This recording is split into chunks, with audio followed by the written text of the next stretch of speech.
The FBI raids Trump's Mar-A-Lago, Florida residence. The FBI raided Trump's residence, Mar-A-Lago Hotel, in light of the fact that Trump has been setting the framework for a potential second presidential run. The action represents a substantial increase in law enforcement surveillance on him. This is an update on what's happened there. This happened yesterday evening. The FBI raid on former President Donald Trump's Mar-A-Lago home Monday allegedly had something to do with materials Trump took with him after leaving the White House, according to Florida Governor Ron DeSantis, who responded with a scathing statement. Quote, the raid of Mar-A-Lago is another escalation of federal agencies against the regime's political opponents, while other people get treated like with kid gloves, DeSantis said, and now the regime is getting another 85K IRS agents to wield against adversaries, quote unquote, banana republic. This is what happens in banana republics, we know, obviously. There's a lot of comments here, I'll leave a link below for you. Trump, who remains explicitly banned from using Twitter, just issued a statement on Truth Social, which is his site, in which he claimed that his Florida mansion Mar-A-Lago is currently under siege, raided and occupied by a large group of FBI agents, he said, an intrusion that could only take place in broken third world countries, he said.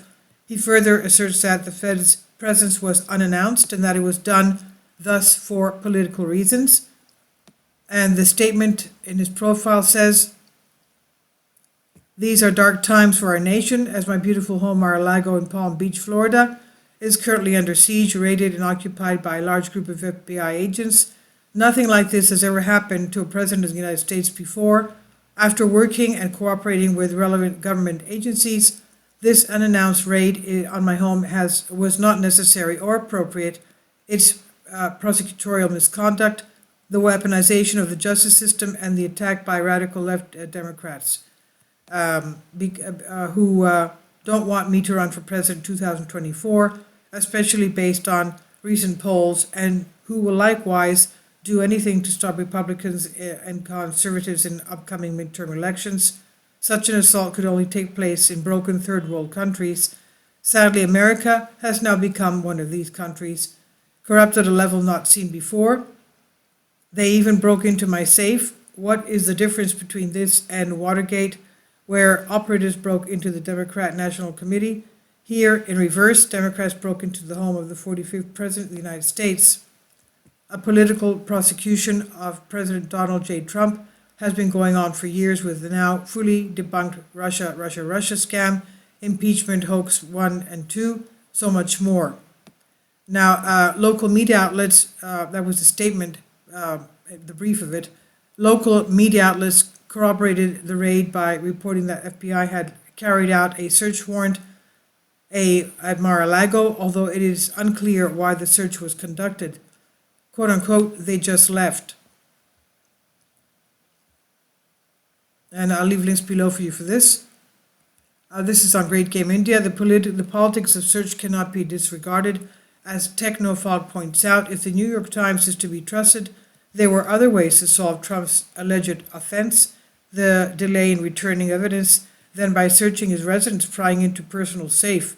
There is little doubt that the search is an escalation by a desperate regime dealing with their own domestic and internal failings. It does not necessarily imply that the search has no other purpose. Could it be conducted to the DOJ's continuation of January 6th investigation? The author speculates that it's conceivable that the committee provided the DOJ's route map, which was poured out the thin gruel of purported charges against Trump, alleged she and others, included Attorney John Eastman, could be charged with.